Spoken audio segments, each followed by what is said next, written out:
In this video, we're going to take a look at a really interesting material property, Poisson's ratio. Poisson's ratio is such an important material property because it gives us key information about how different materials deform under loading. Let's get right into it. We can start with a quick example, the rubber band. If you take a rubber band and stretch it along its length will obviously increase. But it is also quite intuitive that at the same time, the band will get thinner. Poisson's ratio can tell us how much thinner the band is going to get. What about for a generic lump of material? Take this little orange cuboid. If we apply a compressive force to it, it will expand in the directions which are perpendicular to the direction in which we are applying the load. We call the direction along which the load is applied the longitudinal direction, and we call the perpendicular directions the lateral directions.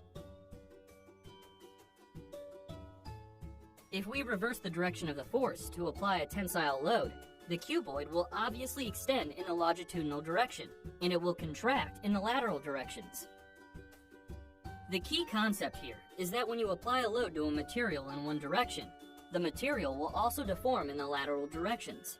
Poisson's ratio is the parameter that tells us how much the material will deform in the lateral directions. To define Poisson's ratio more precisely, let's take a closer look at the case where a tensile force is applied. First, let's give names to the various parameters involved. Lx, Ly, and Lz are the original dimensions of our cuboid along the x, y, and z axes. Delta Lx, delta Ly, and delta Lz are the changes in these dimensions after the load has been applied. They are shown as being divided by 2 because the change in dimension occurs on both sides of the object. Next, we can write out the strains in all 3 directions. As a quick reminder, strain is a measure of deformation and is defined as the change in length divided by the original length. It is denoted using the Greek letter epsilon and is usually expressed as a percentage. When we apply our longitudinal load, it turns out that the resulting strains in the lateral directions are equal. And here's the interesting part. They are proportional to the strain in the longitudinal direction. The ratio between the longitudinal strain and the lateral strain is actually a material constant. You might have guessed it by now, but we denote this material constant with the Greek letter nu, and we call it Poisson's ratio. By the way, Poisson's ratio is named after this guy, Simeon Denis Poisson, the famous French mathematician who formally defined the ratio in a note published in 1827. You might be wondering why a minus sign slipped into the equation. Remember that by convention, tensile strains are positive and compressive strains are negative. The minus sign is just there so that for the typical case where the lateral strains are opposite in sign to the longitudinal strains, we get a positive Poisson's ratio. Now is probably a good time to mention that this equation and the concepts described in this video only apply for isotropic materials, which are materials which have the same properties in all directions. We are also assuming that the materials are deforming within the elastic region. Things get a bit more complicated when plastic deformation is involved. Anyway, to summarize, Poisson's ratio is a dimensionless material property, which tells us how much a given material will contract in the lateral directions when we pull on it in a longitudinal direction. Now that we know what Poisson's ratio is, we can look at some typical values for different materials. Without getting too deep into the math behind it, it's useful to know that the theoretical range of possible values for Poisson's ratio goes from -1 to 0.5. In practice, most real materials have a Poisson's ratio of somewhere between 0 and 0.5. Most metals have a Poisson's ratio of around 0.3. Here are some typical values for a few selected materials.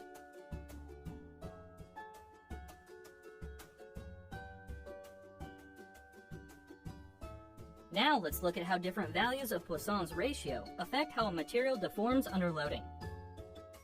We'll keep things simple and consider a 2-dimensional case. Most materials have Poisson's ratios between 0 and 0.5. When a tensile force is applied, these materials contract in lateral directions, as we have already seen with our orange cuboid. Materials with a Poisson's ratio of 0 are interesting. When a longitudinal tensile force is applied, there is no deformation in the lateral directions. One material that behaves in this way is cork, which has Poisson's ratio close to 0. This property makes it a very useful material for certain applications. A great example is the cork in a bottle of wine. Because it doesn't expand laterally when compressed, as you can see here, it can easily be inserted into the neck of a bottle. A material with a larger Poisson's ratio would be much more difficult to insert, as it would expand in the lateral directions when compressed. Finally, we have materials with negative Poisson's ratios. These are known as auxetic materials.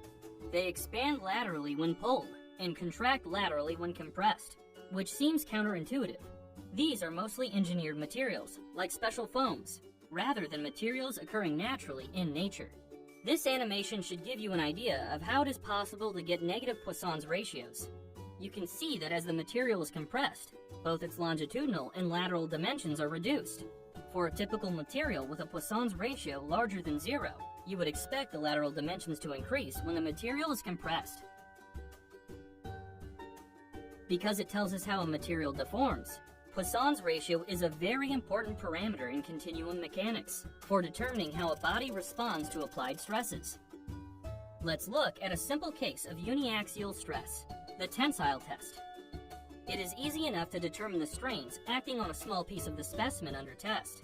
The applied stress is a normal stress in the x direction, sigma x. The strain in the longitudinal x direction is simply given by Hooke's law as sigma x divided by the Young's modulus E. Even though there are no stresses acting in the lateral y and z directions, there will be strains in these directions as the material is contracting laterally. The strains in the lateral directions are obtained by multiplying the longitudinal strain by Poisson's ratio. This is just using the definition of Poisson's ratio, which we covered earlier. But what if we look at a more complex case, where we have triaxial stress, with different stresses in all three directions? In this case, we can't just use Hooke's law to determine the strain in the x direction, because it will also be affected by the strains in the y and z directions.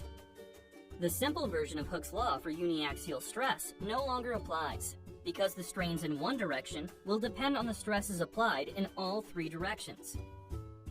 We can use Hooke's law in combination with the equation for Poisson's ratio and the principle of superposition to obtain the equation for strain in the x direction.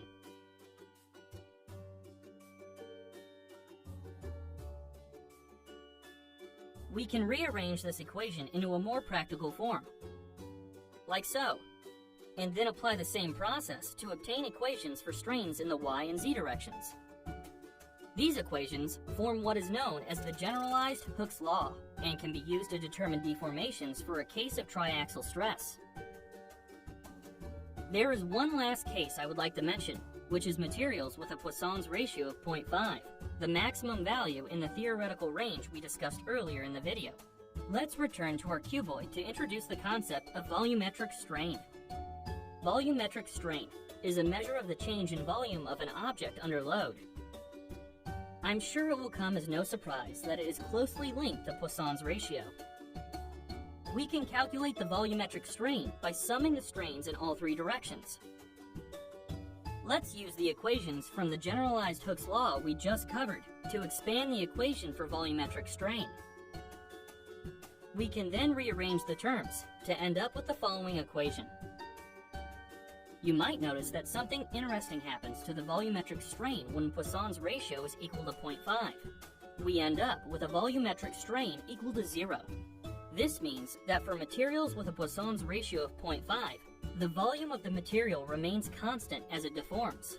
These are known as incompressible materials. Rubber is an example of an incompressible material. And that's it. We've reached the end of our review of Poisson's ratio. If you enjoyed watching, please remember to like and subscribe for more engineering videos.